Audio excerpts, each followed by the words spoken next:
In Steps in Diagnosis Part 2, you're going to get a little practice with some of the steps that I outlined for you in Part 1. So hopefully you've already watched that lecture.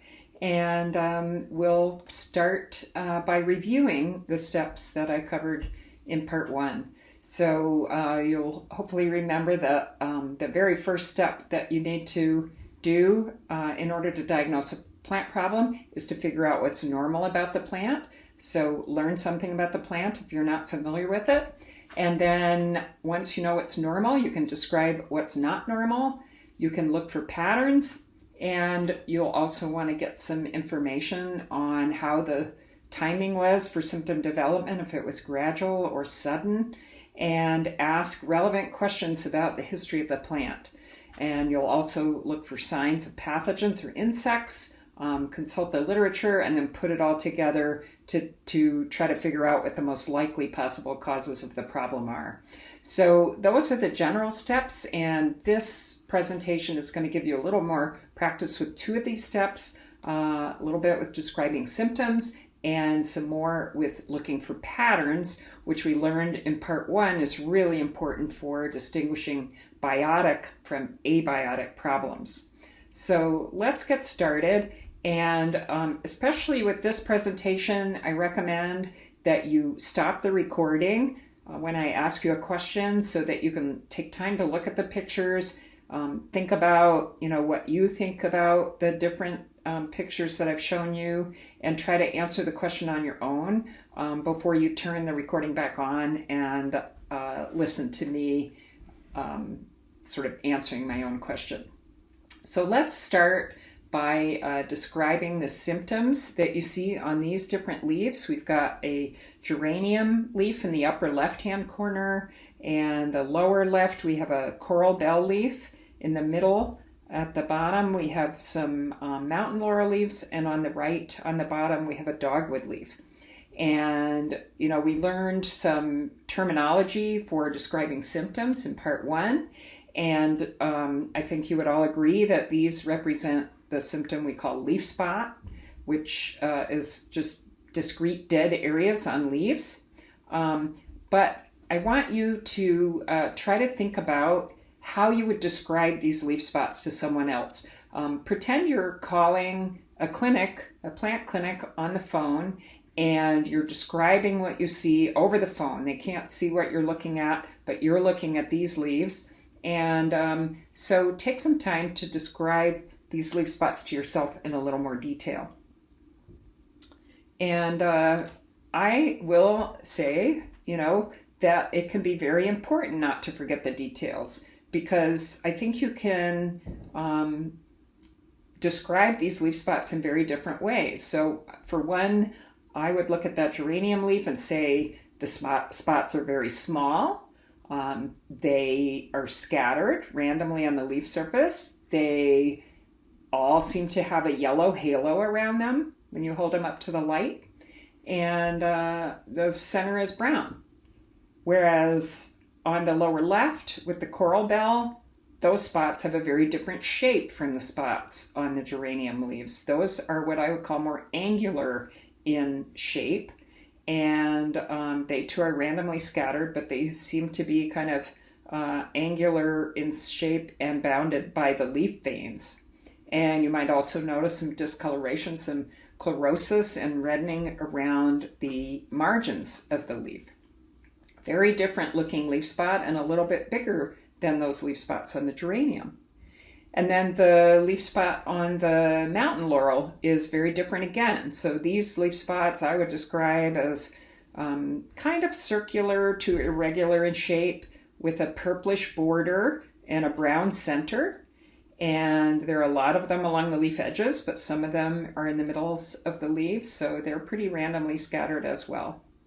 And then the leaf spot on the dogwood, also a very tiny leaf spot, sort of like on the geranium, but the coloration is a little different than on the geranium. You have a white center and a purple border, and all the spots seem to be very tiny, but there are a lot of them, so in some areas they're clustered. If you look carefully, you might notice that it looks like most of these spots are actually right on the leaf veins. So I think you can tell just from my descriptions and hopefully your descriptions of these particular leaves that, you can say a lot more. You can describe a lot more than just saying leaf spot.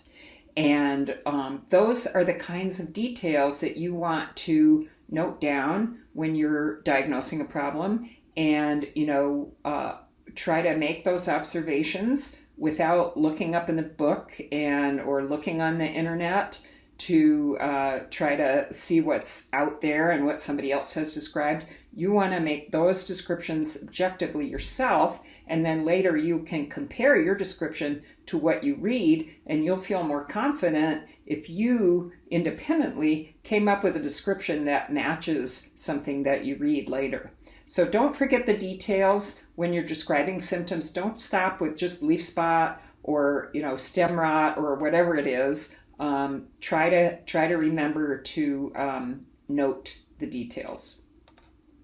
Okay, so mostly what I want to spend time on with this presentation is looking at patterns. So I want you to get an eye for patterns.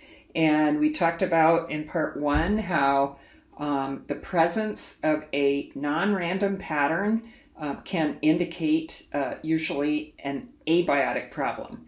Whereas typically if you have a more random pattern, that usually indicates a biotic problem. So most biotic organisms are going to land on plants in a random fashion and infect or feed if they're an insect or other arthropod from there, and then reproduce and then spread from there. So you're going to get a more random pattern or random distribution of symptoms with a biotic pattern, whereas with a lot of abiotic problems, we do see a non-random or more uniform pattern. So you want to develop an eye for pattern. And as we said in part 1, that pattern could be on the plant part, it could be on the plant as a whole, it could be in the planting as a whole. So you want to look for patterns at all those levels. So on these pictures that I've put together here, these are all patterns of chlorosis, which we know means yellowing. And what I want you to think about with each of these pictures is whether that pattern of chlorosis is random or not. Is it a random pattern or is it a non-random pattern? So take the time to think about that for each of these pictures. We have a rose leaf pictured in the upper left, juniper in the upper right, lower left is a tomato leaf, center on the bottom is rhododendron leaves, and then on the right we have cantaloupe leaves on the bottom.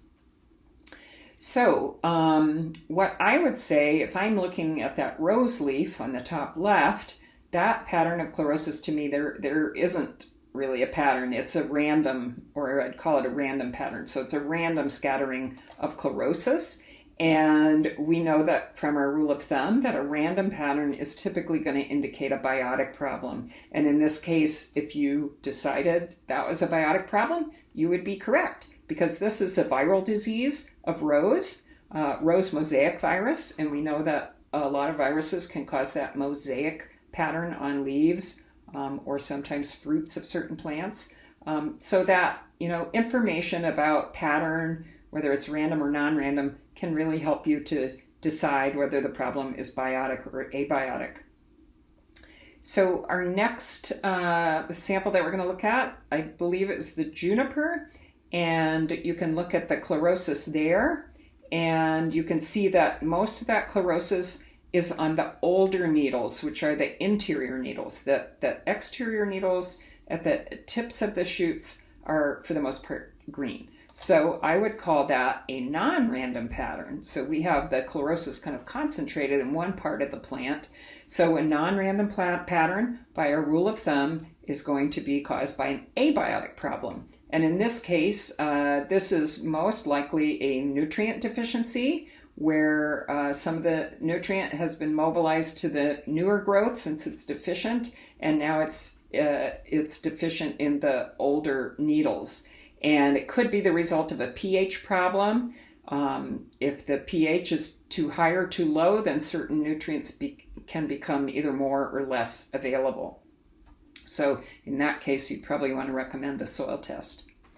Okay, let's look at the lower left at the tomato leaf, and you may remember this pattern from the presentation I gave you, part 1, because all of this chlorosis is concentrated at the base of the leaflet. Tomato leaves are composed of leaflets, and each leaflet has some chlorosis down at the base of it. And so that, I think you would agree, is a non-random pattern. And if you remember from part 1, this particular pattern is actually caused by Roundup injury. So you would be correct in guessing that this is an abiotic problem, and this was herbicide injury in this case. And the fact that the pattern is non-random because of the physiology of how that herbicide works in the plant, it gets translocated to the actively growing tissue, which is down at the base of those leaflets, and that's why we see the symptoms there. The rhododendron leaves next to the tomato all have chlorosis that appears to be in between the veins, and we call that interveinal chlorosis. So, that chlorosis is in a certain area of the leaf, so we would call that a non-random pattern. And that is a very typical symptom for a nutrient deficiency. And in this case, it's on a rhododendron, which is an acid-loving plant. And so often the interveinal chlorosis is related to the plant being in soil that it's at the wrong pH. The pH is too high, and then certain minerals that are involved in synthesizing chlorophyll become unavailable or deficient, and for whatever reason you see the chlorophyll disappearing from the interveinal tissue first, and so the veins still look green. So this is a non-random pattern, which of course, as you know, indicates in most cases an abiotic problem. And as for the last plant sample on this slide, the cantaloupe leaves, the chlorosis is around the margins of the leaves. So we call that marginal chlorosis. And you can also see some marginal necrosis there. In this case, it's just because the leaves have been sitting around for a while and they're deteriorating. But the first symptom was that marginal chlorosis. And again, a non-random pattern indicating an abiotic problem. In this case, the chlorosis was caused by a misapplied herbicide that was used between the rows of this crop. And this was a herbicide that wasn't registered for that crop, but the grower thought he could get away with putting it in the row metals. But the roots of that plant took up the herbicide, and the herbicide got translocated to the leaves and concentrated around the leaf edges, and that's where we see the symptoms. But the main thing to learn from these examples here is that whether the pattern is random or not can tell you a lot about whether the problem is abiotic or not. So let's try the same thing with some patterns of necrosis, which is just dead tissue. And again, I want you to take some time to look at these 4 pictures, which are all of rhododendron plants, and decide whether the necrosis on each of those plants is in a random pattern or not. And then also think, if you decide it's a random pattern, decide whether you think it's a biotic problem or an abiotic problem, and the same for the non-random patterns. And so I'm going to start in the upper left-hand corner on that rhododendron that has some necrotic blotches on the leaves, I might call them. And you may think of those as leaf spots. When we were talking about symptoms in part 1, we mentioned leaf spots. But this is kind of a weird looking leaf spot in that there's only one of them on each leaf. And many of them are taking up a large area of the leaf and kind of in the center of the leaf. So this is not a typical leaf spot where the spots would be more randomly distributed over the surface of the leaf. And so I would call this a non-random pattern because it's sort of one blotch per leaf, kind of in the middle of the leaf. And that's a little tricky. Some of you may also notice that some of those leaves are curling downward. That's another symptom, and it's good to be looking for all the symptoms you can see on a given plant sample. In any case, once we've decided that this is a non-random pattern, then we have to decide whether we think it's abiotic or biotic. And by our rule of thumb, we would say this is probably an abiotic problem, which it was. This was caused by sun scald on a hot day. So the downward curling leaves were also a clue, because some of you may know that rhododendron leaves, when they wilt, they tend to curl downward. They also do that when they freeze. But either of those two things could cause downward leaf curl. So this plant was under some water stress, and then it had a very hot sunny day, and so the leaves were curled downward, and then the part of the leaf that was most exposed to the sun got burned.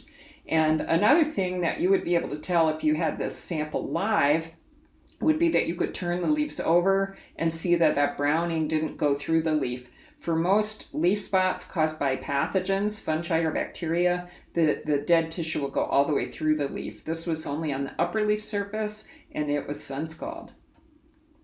Okay, the rhododendron to the right of that is a more classic leaf spot. And so those dead necrotic spots are pretty randomly distributed on that leaf. I think you would agree. And that's a more classic fungal or bacterial leaf spot. In this case, it's a fungal leaf spot.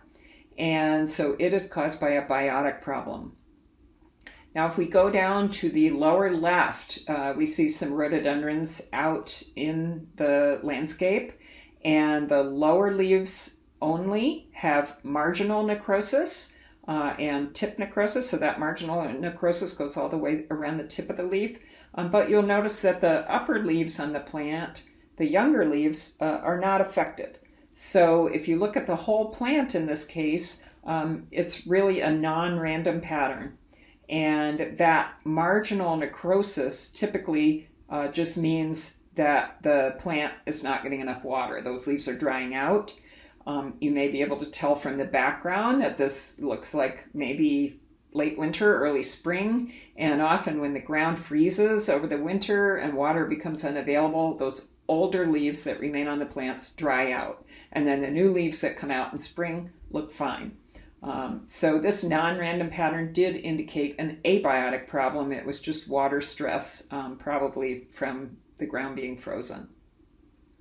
Now, the plant on the lower right has kind of the opposite type of symptom from the previous one. So the necrosis is on the younger leaves rather than the older leaves. The older leaves look fine on this plant, whereas the bud coming out at the top, which hasn't turned green left yet, that looks actually pretty healthy. But the next ring of leaves, you see necrosis on the leaf tips. And then the next ring of leaves down, you see necrosis in kind of the middle of the leaf. And then as you get down to those older, more mature leaves, you don't see any necrosis at all. And so again, this is a non-random pattern if you look at the plant as a whole. And therefore, we would guess that it's probably an abiotic problem. And in this case, you'd probably need some background information. This was a plant that came to the clinic, and the grower mentioned that only this was from a commercial nursery, and the grower mentioned that only one cultivar was affected like this, and all the other cultivars of rhododendron they had looked fine. So my first guess was abiotic because of the non-random symptoms. And so I was trying to think of things that would damage the tender young leaves and not the older leaves. As the leaves mature, they develop a thick layer of waxy cuticle that protects them. So the younger leaves are more tender and more susceptible to damage from things like frost or chemical injury. So either of those might be a possibility. The fact that one cultivar only is affected, you have to think about, would that indicate either one of those more than the other? I'm not sure. But of course, cultivars do differ a lot in their sensitivity to cold and their hardiness. And in this case, the chemicals that have been used for disease and pest control were not reported to cause any burning of rhododendron. And this plant came in April. And so we decided that this was simply frost injury. So again, non-random pattern, abiotic. Okay, let's look at some fruit rot symptoms and see what we think about random versus non-random here. So, take a little time and look at all of these. The tomatoes, the green tomatoes across the top are all from one sample. And then there are 3 different samples at the bottom, 2 tomato samples and an apple on the lower right. So if you look at the symptoms on these fruit, on the top, the green fruit on the top, you see there's quite a bit of rot on many of those fruit, but you'll notice that it's all at the blossom end, and we don't see any damage on the stem end. Now, that would be a non-random pattern, so your first guess might be, okay, non-random pattern, this is probably an abiotic problem. However, I want to point out that you see some signs on these fruit as well. So you see some mycelium growing there of a fungus. So you remember from part 1 that mycelium is a structure, a sign that you might see for a fungus. So you see a fungus growing on at least 3 of those tomatoes there. And so that might lead you to believe that this is a fungal fruit rot.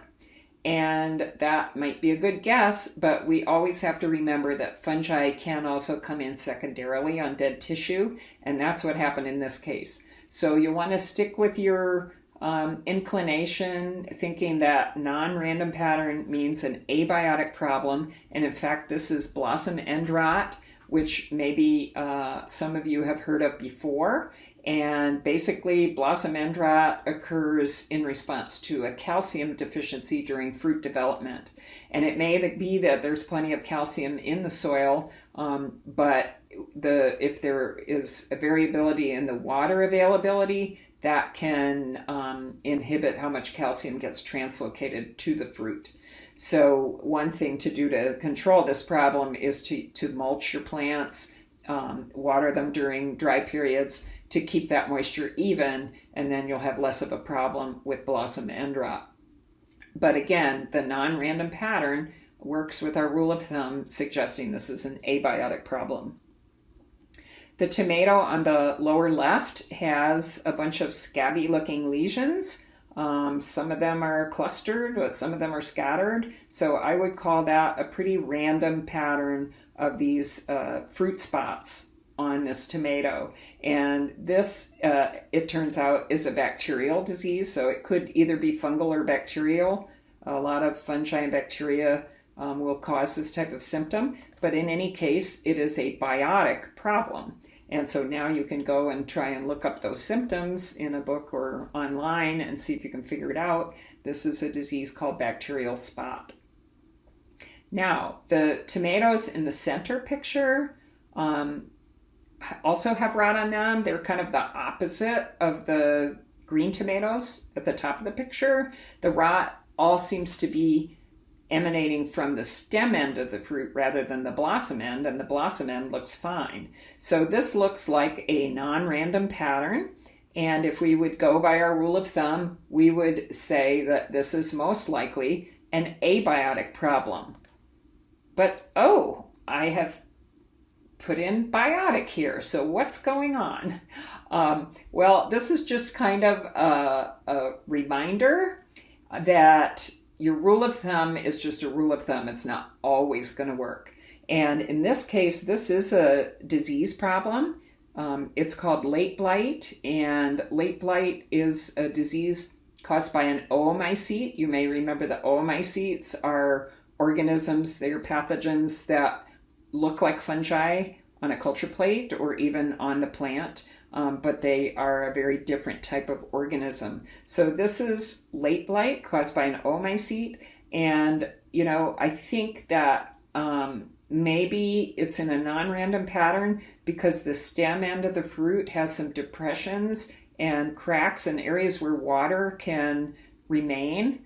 And the oomycetes, the oomycete that causes this disease is what we call a water mold, and it produces swimming spores that need free water. And so the water molds are favored by a lot of water. And so I think what happens maybe is that water collects at the stem end, that oomycete can reproduce there, produce its swimming spores, and infect the tomato, and the stem end is just a much more favorable place for it to take hold. So just remember that your rule of thumb isn't always going to hold true, and so you're going to have to keep an open mind about that, and make sure you read about the distribution of symptoms in the literature that you consult on these things. And I think you'll find that if you read a description of late blight, it'll say it often starts from the stem end on the fruit. Okay, that last sample, the apple on the lower right, it may be a little bit hard for you to see that those are randomly scattered spots, but they are. I think you can see another spot in the back there. And these are spots that are caused by a fungus, and so they are biotic. This is a biotic problem. And if you're looking closely and thinking about what you learned in part 1, you may also notice that there are fruiting bodies in those spots. So those little bumps that are all organized into concentric rings are actually fruiting bodies of the fungus that causes this disease, which is called bitter rot. And so remember that if you see fruiting bodies, you know there's a fungus there, because none of the other pathogens will produce fruiting bodies. So again, the rule of thumb held true here. Random distribution indicated a biotic problem. I want to talk a little bit also about root rots, because root rots don't always follow the rules. You may see symptoms in the foliage of a plant that has root rot that looks like it's in a pattern.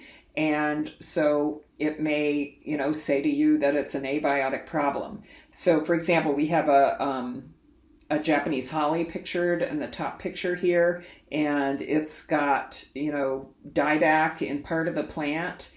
And you may think, oh, well, the whole rest of the plant is green. It looks like it's kind of a pattern. It's all on one side. Now, one thing about that is that often when you have a root rot, first of all, the symptoms in the foliage are delayed. And also, if you don't have a real healthy plant for comparison, it may be hard to tell that some of the green foliage is not as green as it should be. And in this plant, that green foliage is actually also off color. So that plant has a pretty severe root disease. It has a disease called black root rot, which is a fungal disease, and it's pictured on the roots in the lower picture. You see where it gets its name. Those roots that are infected are really black. The white roots are healthy. The black roots are infected. The fungus produces these spores that are very darkly colored, and that's why the roots turn black. But you can see the different amounts of root rot on those 3 plants in that lower picture. The plant on the right just has, a small section that's rotted, whereas the plant on the left of the root system is almost totally rotted. And it's amazing. You can have severe root rot and still have green foliage. So root rots can be a little bit tricky, and the foliage may appear to die in a pattern, but if you've got a lot of dead foliage, you always want to be thinking about the possibility of a root problem of some sort. So keep that in mind. Here's a picture where you see 3 different boxwood plants that have been dug up, and you're seeing them from the end showing you the root system. And so I want you to, what I want you to think about here is which one of these 3 plants has the healthy root system. And take a look at that and see what you think. So if you picked the center plant, you were right. But a lot of times people will pick plants on the outside because those roots seem to be white, and you can't really tell much about the color of the roots in that center plant. But what's going on with that center plant is that has a very vigorous system of fibrous roots, all of which are keeping the soil around the root system of that plant.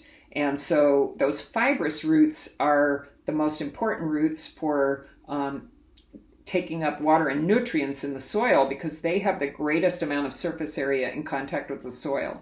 And if those fibrous roots rot off, then what you get is those plants on the edges that are just showing the transport roots. And the transport roots, basically, they are just the conduit for the water and nutrients that the fibrous roots take up. And so if the fibrous roots are gone, the transport roots won't have any water and nutrients to transport. And so sometimes, you can't even tell if the roots are rotted because the rotted roots have already rotted off.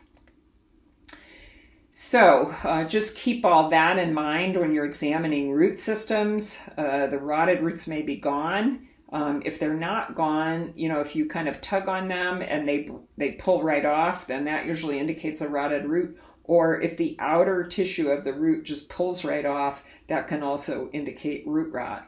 And we do have a number of root rot diseases that occur on plants in Virginia caused by soil-borne fungi and oomycetes.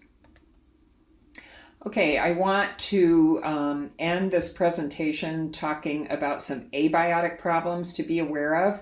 And there are lots and lots of abiotic problems, and you can refer to some of them on a handout that I provided that tells you about some of the common abiotic problems that we see in the plant disease clinic on woody plants. And of course, there are many more on other kinds of plants as well. But we get a lot of woody plants in the plant clinic.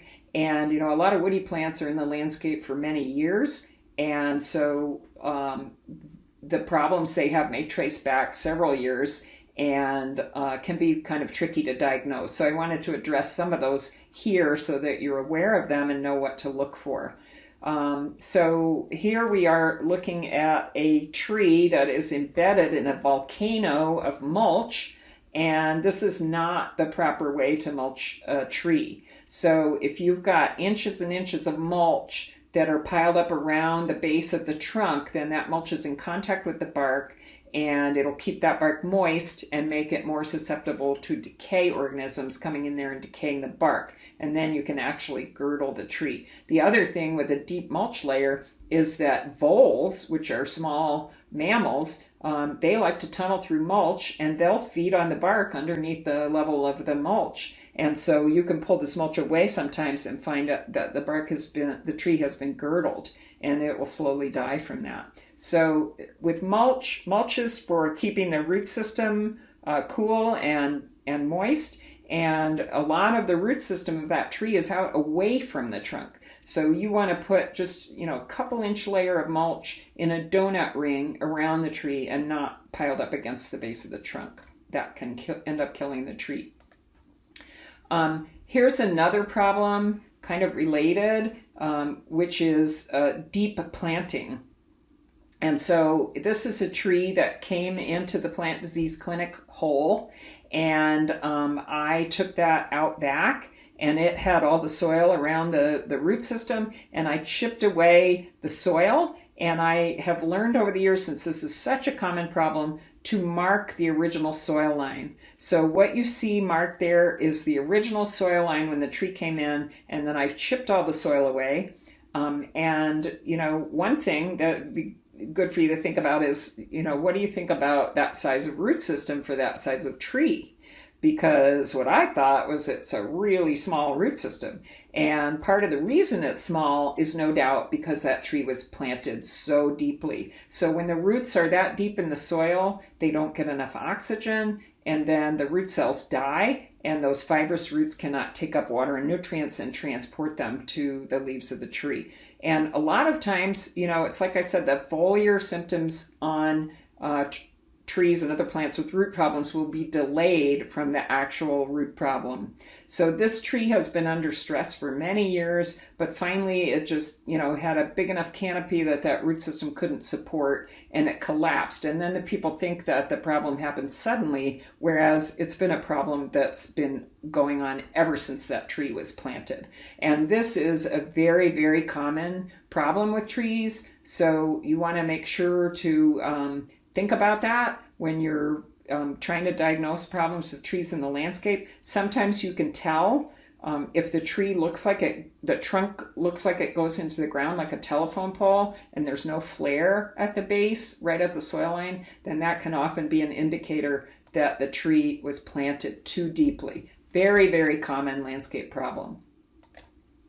Another problem that is maybe not as common, but we do see it from time to time, is animal urine injury. So you could get, browning on one side of the plant that's not due to root rot. It was just, it's just a favorite place of a dog or maybe deer or other critters that urinate on that plant. So, you have to really keep an open mind to diagnose some of these abiotic problems, because you can't usually see the culprit at the time that you're trying to diagnose the problem.